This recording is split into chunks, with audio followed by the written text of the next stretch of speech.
Hi, good morning. How are you today? I hope you're having a good week. Today I want to talk to you about football, soccer. Before that though, don't forget, as always, if you click on the link in the description below here, you can find the script for this talk, you can find questions and you can find answers. You can practice your listening, your reading, your writing and your speaking if you do the answers out loud. Okay, today, football, soccer. Where does football come from? Well, ball sports are very, very natural. Humans kick naturally, and there are many, many round objects in the world. It's natural for us to kick round objects. So it's quite natural that ball sports would develop. China had a sport called Kuju from about 250 BC. Kuju basically means kick ball. Japan had one as well, Kemari, which again was a ball sport.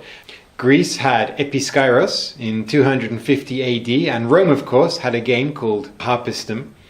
These were all played with an inflated sheep or pig's bladder. Basically, you would take the bladder from the animal, you would fill it with air, and you would seal it up, and it holds the air pretty well, of course. The difference, I suppose, in Asia, these games were mostly ceremonial, whereas in Greece and Rome, there was a large amount of violence in the games as well. They were probably more like today's rugby than football. But still, ball sports are very natural. So, as we go through history, as ball sports spread out across the world, and they came into Central Europe and up, of course, into England, where I'm from. And from about 900 AD, we have basically mob football. Now, this again uses an inflated pig's bladder, but the difference here is that rather than having a few players on each side and a goal at each end, you basically have two towns or two villages against each other. You have hundreds of people on each side, and these games can last an entire day. Basically, the ball starts in the middle, and each team uses whatever methods they want to get the ball to the other end's goal. They're basically part of a celebration, part of a festival. And there are no real rules. Anything short of murder is allowed. Occasionally people have been killed in these games, but hopefully not so much these days. These games are still played. Some places in England still have an annual town versus town football match, which can be quite interesting to watch. I don't know if I'd recommend taking part in it, but anyway. So we have a game of football. It's very, very different to modern football, of course. And that game continues until 1835. In 1835, England decided to standardize its roads. And to do that, they brought out the Highway Act of 1835. They basically brought out a list of rules that you had to follow for every road. And one of those rules, of course, was no ball sports to be played on a public highway. If you have private roads, that's fine, but if you're playing on a public road, you cannot play. So these mob football games came to an end. They couldn't play anymore. Plus, also at that time, from about the 1770 onwards, after the Industrial Revolution, basically the working people who live in the cities, they don't have time to keep playing. They're working 6 days a week, 12 hours a day. Even the children are working, so there's no time for them to play or take up a game like football. So, how does football go from being a mob rules game played by poor people to the game it is today? Well, of course, it was taken up by wealthy people. From about 1500 onwards, many of the public schools in England started to play organised ball sports games similar to modern football. In the 1500s, there weren't that many public schools, but as we go through the next 200-300 years, and as you get more and more wealthy people, you have more and more public schools. And as we get more and more public schools, we get more and more different types of football. We'll talk about that in a second. There is some evidence that football was being played in the 1500s. William Horman, the headmaster of Eton Public School at the time, in 1519, he actually wrote a Latin textbook for his students. And one of the sentences he had the students translate from Latin into English was, "We will play with a ball full of wind," which is pretty much the first reference we have to football in England. So, as we go into the 1800s, we have more and more and more public schools, and each one of these schools is playing their own version of football. And that's fine. As long as they keep within the school, there's no real problem there. Of course, in the 1840s, the rail network in Britain starts to be developed.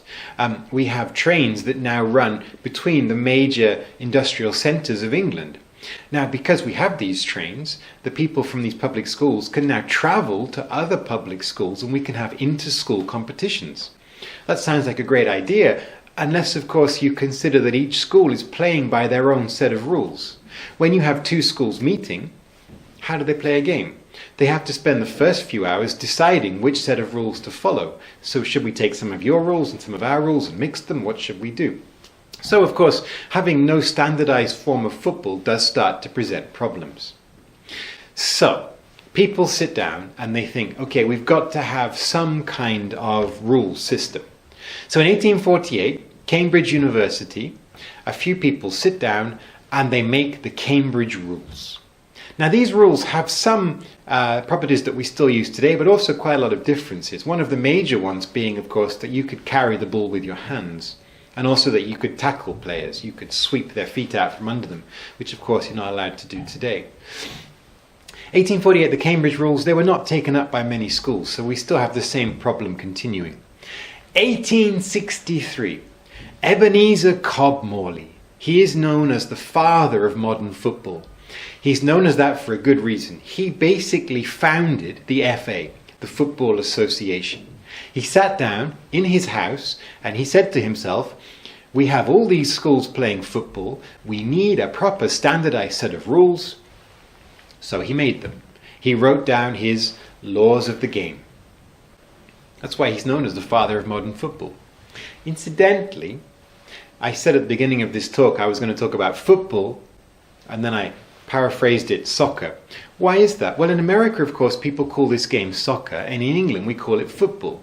And we always say to Americans, this game is called football. You play it with your feet. It's not called soccer. But I found out researching this talk that the word soccer didn't come from America. It actually comes from England. In the beginning with the FA, well, what does FA stand for? Football Association. The game was called Association Football. Now, British people are very lazy. We like to shorten words. For example, rugby is quite often shortened to rugger. Association, what would you shorten that to? Sock. Sock's hard to say. Soccer rolls off the tongue much more easily. So in the 1860s, 1870s, this game was called soccer. And then, of course, the word soccer went across to America with the game, and they kept it. However, in England, after the Second World War, we decided that the word soccer was too Americanized.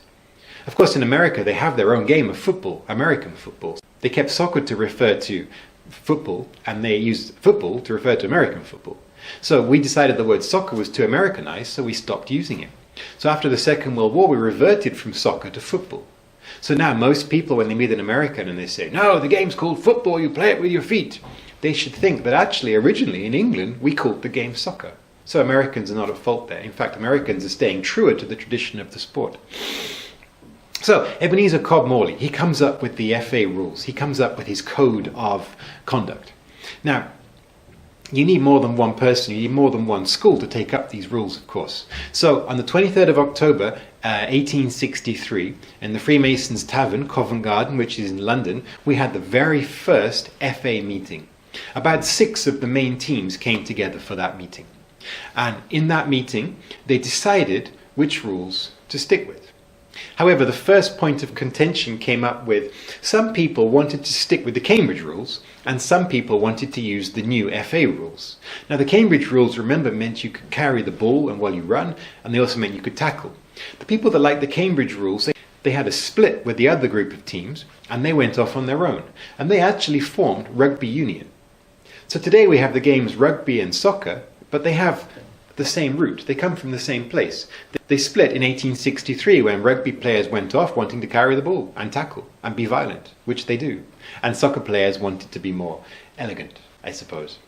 So 1863 we have the FA Cup rules. So in the 1860s we start to get a growth in teams. We have, of course, all the public school teams, but we also start to get some non-public school teams developing. However, there are no professional players. Until 1885, there are only amateur players. In fact, the FA actually banned any professional players from playing the game. Now, of course, that meant that no working class people could play. Only wealthy people could play because if you were working class, you had to work. You didn't have time to play football. However, in 1885, they finally loosened that rule and they allowed professional players. That meant a team could pay its players, which meant that working class people could now play soccer. However, they stipulated that all these players must have lived within 10 kilometers of the home team's ground for within 2 years. So they were quite strict. Unlike today, where we have players from all over the world and whoever can pay the most gets the best players. So the 1860s, we get more teams. 1867, we have the very first soccer competition. It's called the Yoda Cup, and it comes from Sheffield. And then 1872, we have the first FA Cup. Now, this was instrumental in bringing together all of the soccer teams and introducing the FA Cup rules. Because the FA Cup was very, very popular. However, if you wanted to join in the FA Cup, if you wanted to take part, you had to abide by their rules. So thanks to the FA Cup, all these teams came together and they started to take on the FA Cup rules. And once the majority began to follow them, it snowballed. We had a tipping point and then more and more teams took it up until the FA rules governed the entire soccer body. In 1888, the first league was developed. In 1895, the first women's match was played. In 1933, we have the first World Cup. And of course, now we have soccer as you see it today. There have been a few changes since the original rules. A few things have been modernized and adapted and cut. Players have changed as well, of course. The uniforms have changed. The level of pay, of salary, has also changed as well. These days, soccer players are basically superstars. Okay, so 2 more points with soccer, I suppose. The first one is wealth. I just touched on that. These days, soccer players are paid very large sums of money. Ronaldo, probably the world's most famous soccer player, is currently worth about $350 million. Some people would argue he doesn't deserve it, some people would argue he does. That's entirely your opinion. I'm not going to talk about that. However, one of the things about soccer is that a lot of people living in poor areas, a lot of children living in slums, living in poverty, they see soccer as a way out of the slums. They see that if they become very good at soccer and they get picked up by a talent scout, they can find a way to fortune, to success. However, of course, the amount of soccer players that are actually chosen from those slums is a minuscule amount. It's 0.001%, I suppose. But it does give a dream to these poor people, as it did in England back in the early 19th century when poor people became professional soccer players. They had a way out of poverty. So if you go to countries like Brazil, countries with a lot of poverty, you do see a lot of people playing soccer. It's also a very easy game to play. You don't need to buy much equipment. As long as you have a ball, you can basically play soccer. The second thing, we can't really talk about soccer without talking about hooliganism, soccer hooliganism. I'm from England, which of course was famous for its hooligans. Not so much these days. Other countries have taken the mantle from us, but up until about 10, 15 years ago, England was very, very famous for its soccer hooligans. So why do we have hooliganism associated with soccer? Well, firstly, it's not because of the soccer. The soccer is the excuse for the hooligans. They're basically using this as an excuse to fight. There is no inherent thing in soccer that makes people want to fight. However, unlike other teams, and I'm not sure why this is, people invest much more of their sense of identity into their soccer team. If your team are doing well or if your team are losing, it affects you as a person. You don't see people supporting cricket or people supporting rugby being that invested in their team. Maybe they are, I don't know. But with soccer, it becomes almost as though your team is your country. And to defend your country, to be patriotic, to defend your country, to defend your team is almost the same thing. So when two teams come together, it's not the same as two sports teams coming together. It's almost as though two countries are coming together. It's a very interesting condition. Of course, most of the hooligans are men. I've never ever heard of women being hooligans. I mean, it may happen, probably does happen, but because it's basically ritualized male violence, you only really get men committing these acts of hooliganism. And something that came out in the 1980s, 1990s was that these groups of hooligans were actually being organized. They had central committees. They had organization, almost like a paramilitary organization. They would target matches, they would target groups, they would meet at certain times, they would go there with the intention of fighting, not for the soccer, not for the match. They would go there with the intention of fighting the opposing team, and the opposing team would do the same.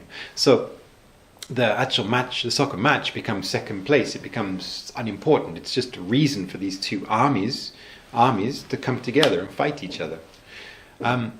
England, I became very embarrassed to be English during the 2000s or so, when this hooliganism was spreading across Europe. It became very, very embarrassing.